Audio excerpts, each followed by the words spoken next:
మాట చెప్పాలని main Socrates గురించి విన్నారా? వినకపోతే ఇంక నుంచైనా ప్రతి విద్యార్థి తెలుసుకోవాలి. ఎందుకంటే ఆయన చనిపోయి ఈ రోజుకి 1727 సంవత్సరాలు అయింది. కానీ ఈ రోజుకి ఆయన మనం తలుచుకుంటున్నాం. అమరుడు ఆయన. అంటే ఆయన చెప్పిన ఒకే ఒక విషయం మీకు చెప్పి ముగిస్తాను. అంటే తెలుసుకోవడంలో ఎక్కడ లేని ఆనందం ఉంది, నేర్చుకోవడంలో ఎక్కడ లేని ఆనందం ఉంది.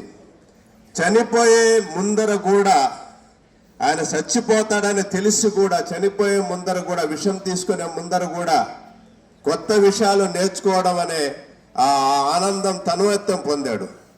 అంటే ఇక్కడ ఉండే ప్రతి విద్యార్థికి నేను చెప్పే ఒకే ఒక మాట ఏంటంటే, తెలియని విషయాలు నేర్చుకోండి. నిన్నటికి ఈ రోజుకి మీరు ఏం నేర్చుకున్నారని మిమ్మల్ని మీరు ప్రశ్నించుకుంటే ఖచ్చితంగా తెలుస్తుంది. నేను నేర్చుకున్నానా లేదా, అలాగే ఉన్నానా.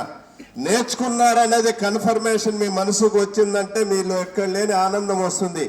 ఎప్పుడైతే మీలో ఆనందం వస్తుందో ఆత్మవిశ్వాసం వస్తుంది. ఎప్పుడైతే ఆత్మవిశ్వాసం వస్తుందో అప్పుడు జ్ఞాపక శక్తి వస్తుంది. మనకు కావాల్సింది అదే కదా. ఇవన్నీ చేసే దానికోసమే, మెమొరీ లెవెల్స్ పెంచుకునే దానికే సార్ కూడా మీకు ఈ కార్యక్రమం పెట్టింది. అందుకే ఆ ఒక్క విషయం గుర్తుపెట్టుకోండి. మిమ్మల్ని మీరు ప్రశ్నించుకోండి.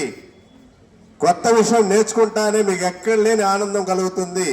ఆ ఆనందంతో నిన్నటికి ఈ రోజుకి మార్పు రావాలి. ఆ ఆనందంతో మంచి మెమొరీ లెవెల్స్ అద్భుతంగా 100కి 100 మంది పాస్ కావాలని సార్ కోరిక మేరకు గతంలో కంటే ఈ సంవత్సరం ఎక్కువ పర్సంటేజ్ మన మున్సిపల్ స్కూల్స్ పాస్ కావాలని, ఎక్కువ మార్కు రావాలని నేను కోరుకుంటూ సార్కి ఇంకోసారి ధన్యవాదాలు. మీకందరికీ కూడా శుభాశీస్సులు. All the very very best. Thank you very much.